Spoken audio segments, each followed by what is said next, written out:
كوكو البنات، مرحبا بكم. ان شاء الله راكم كامل بخير. نتمنى انه الفيديو تاع البارح خلاكم متشوقين باش تكملوا الجزء الثاني اللي رايح يكون اليوم بحول الله.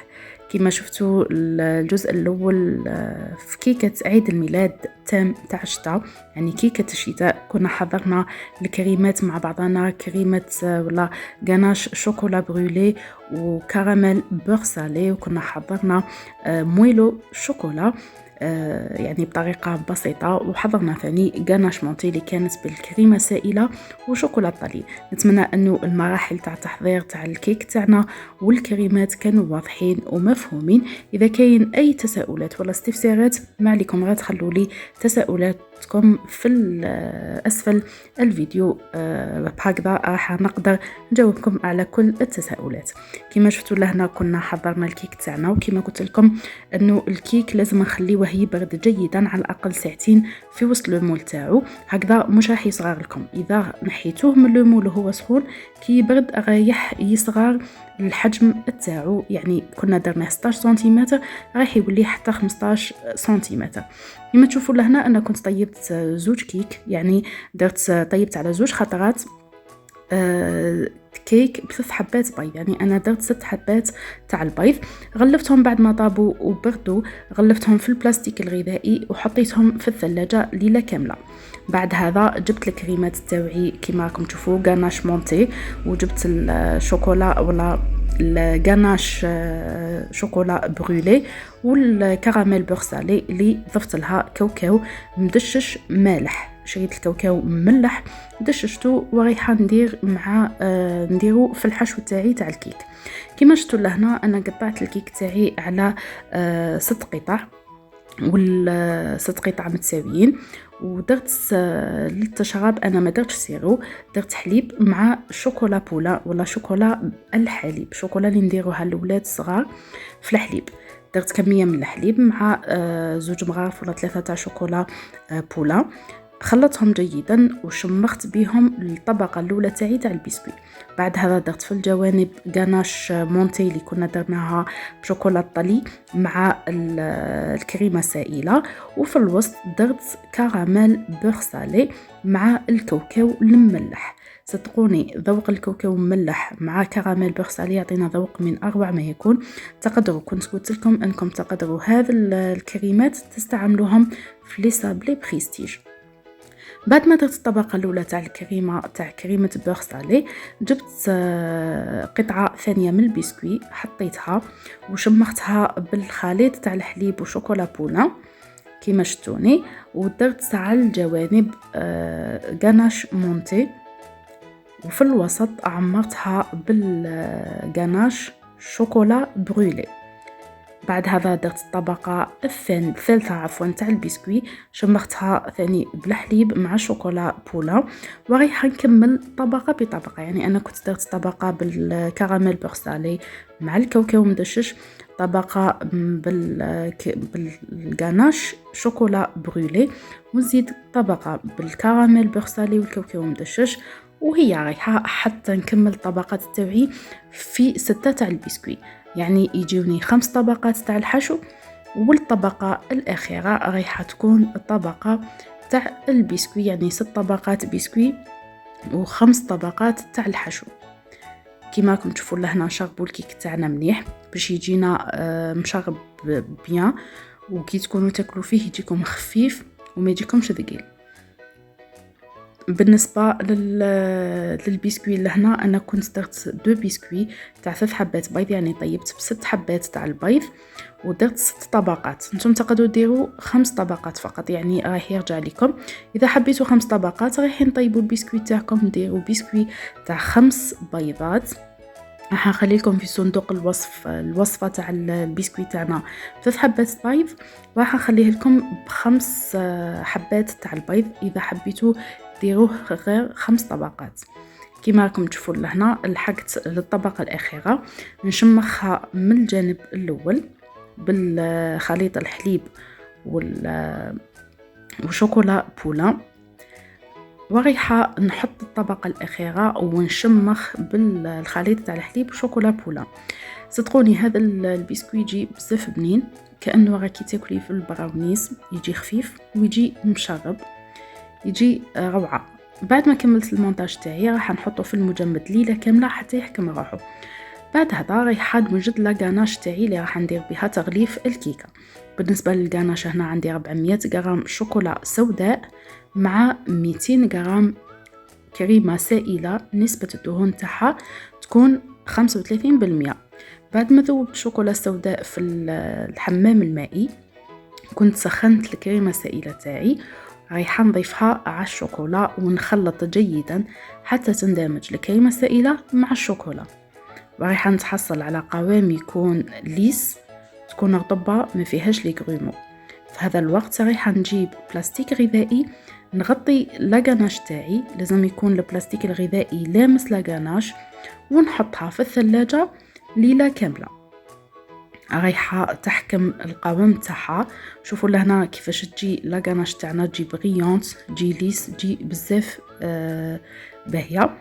بعد هذا رايحة نغطيها بالبلاستيك الغذائي كما قلت لكم، لازم البلاستيك الغذائي يلامس لي سطح تاع الكريم تاع لاغاناش، ونحطها في الثلاجة حتى تبرد ليلة كاملة. هنا بعد ما فاتت ليلة كاملة ورايحة نديكوري الكيك تاعي، نخرج لاغاناش، شوفوا القوام تاعها كيفاش يكون. رايحة نحطها ترجع تذوب فوق الحمام المائي، يعني رايحين نديرو تغطية تاع الكيك تاعنا بالغاناش تكون سائلة. نخرج الكيك تاعي من المجمد، شوفوا بعد ما فاتت ليلة كاملة في المجمد، هذا هو شكل تاعها. عندي ملاحظة برك، نغلفوا المول تاعنا بالبلاستيك،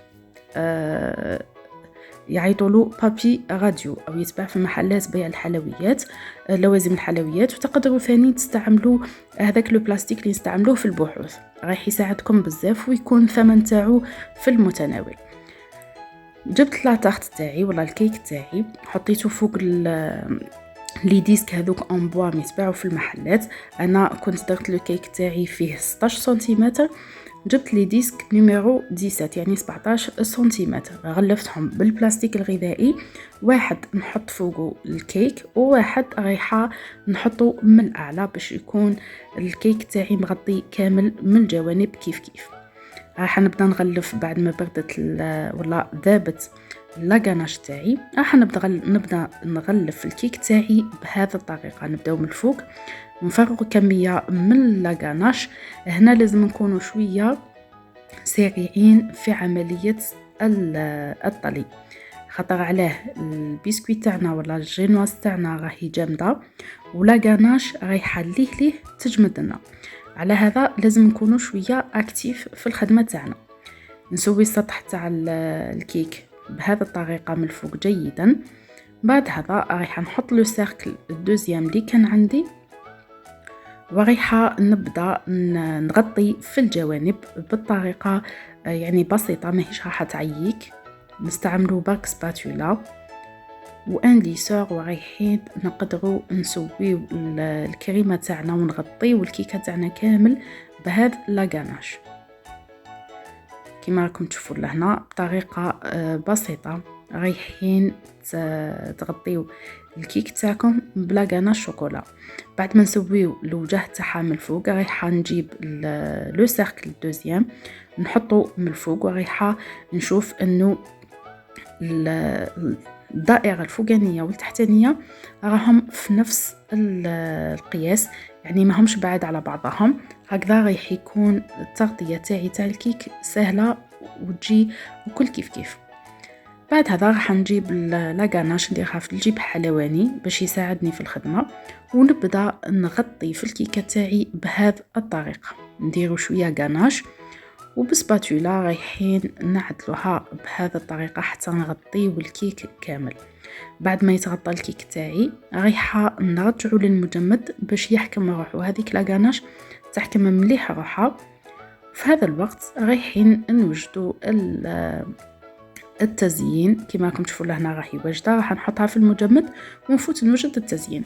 بالنسبه للتزيين انا اليوم رايحه ندير لكم تزيين بالفلوغ ولا بالقاطفه. كما شفتوا لهنا كان عندي 200 غرام زبده الكاكاو، جايه الشكل تاعها على شكل تبان كوم صابون، تتباع في محلات بيع لوازم الحلويات. وعندي 250 شوكولا بيضاء وملون الشوكولا الابيض، ملون خاص بالشوكولا الابيض.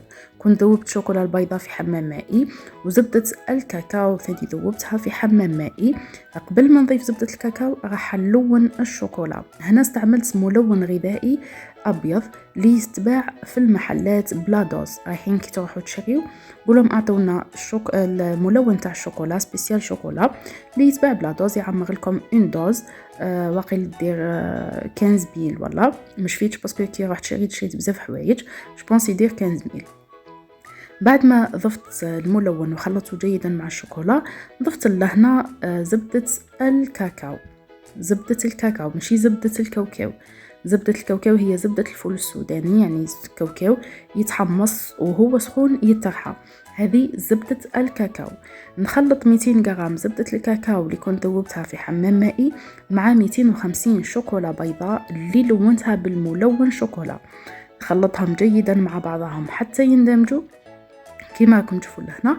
بعد هذا رايح نجيب لابوتاي تاع لاباراي تاع الفلور تاعي كما راكم تشوفوا لهنا. هذه هي لابوتاي تاع لاباراي، راح نفرغ فيها الخليط تاع الفلور، يعني خليط الشوكولا مع زبدة الكاكاو، ورايحة نقيس درجة الحرارة تاع هذا الخليط. لازم تهبط درجة الحرارة تاعو بين 27 درجة حتى 30 درجة. كي يوصل هذا الخليط لهذا لا تمبيراتور، في هذا الوقت نقدروا نبداو نخدموا لو غلاصاج تاعنا على لو كيك. انا هنا التمبيراتور تاعو راهي عاليه، بقيت نهبط في لا تمبيراتور تاع خليته برد وحتى نهبطت لي حوالي 38 درجه. في هذا الوقت بديت مباشره في الطلي تاع الكيك تاعي. بالنسبه هنا للكيك درتو في لاباراي الخليط تاع زبدة الكاكاو والشوكولا البيضاء. كنت فرشت ان بابي كبير باه ما تتطلاش الدنيا كامل بهذا الخليط، خاطر لاباراي تخدمي بعيدة حوالي 25 سنتيمتر على الكيك تاعك باش يجيك لو فولور بيان. راح نبقى نغطي بهذه الطريقة حتى نتحصل على التغطية اللي نحتاجها. وهنا كما راكم تشوفوا كملت غطيتها جيدا. هذا هو الشكل تاعها النهائي، ورايح نشوفوها مع بعضنا مديكوريا في مائدة التقديم. وهنا البنات كما راكم تشوفوا الشكل النهائي تاع كيكة عيد الميلاد، والله كما سميناها كيكة الشتاء، راهي واجدة في شكلها النهائي. كانت تزيين بسيط، درناها بغلاصاج فيلور مع تزيين شتوي. استعملنا فاكهة اللامندارين، قشرناها نص وحطيناها. استعملنا حبة الجوز، قرفة، نجمة. استعملنا ثاني حبة تاع التوت، لي موتيف تاع الثلج. استعملنا ثاني معها الرافاييلو. وفي الاخير بعد ما حطينا هذيك لا ديكوراسيون سامبل مع شجرة الخزامة، كنت حطيت كلكو فوي، درنا لها لمسة بسكر غلاس، رشة تاع سكر غلاس اللي عطات لها جمالية أكثر، وتحسي أنك كي تشوفي في حاجة صب عليها ثلج، يعني أنتم صح تاع الشتا. شكل رقيق بزاف، حتى البنة وش راح نقول لكم ما شاء الله. كما راكم تشوفوا لهنا القطعة تاعنا كي قطعنا لا تاخت تاعنا، هذا هو شكل تاعها من داخل كيفاش يجي. صدقوني كيكة بنة وذوق وشكل. نتمنى ان شاء الله انها تكون عجبتكم، وانه كل المراحل تاع التحضير كانت مفهومه. اذا فيه اي استفسار او سؤال ما عليكم غير تخليوه لي في التعليق، واكيد راح نجاوب كل واحده، وراح ما نخلي لكم حتى استفسار في رسالتكم. نتمنى ان شاء الله انه وصفتي كانت عجبتكم لنهار اليوم. استنوني في وصفه التحليات الشتاء اللي راكم تشوفوا فيها في الصور في الفيديو القادم بحول الله. ودوكا عندي طلب صغير منكم، ما تنساونيش البنات بالجيم والتعليق فضلا وليس امرا، وبارطاجيو لي الفيديو هكذا باش تعم الفائده. راح نخليكم على امل لقائي بكم في الفيديو جديد ان شاء الله. سلام البنات.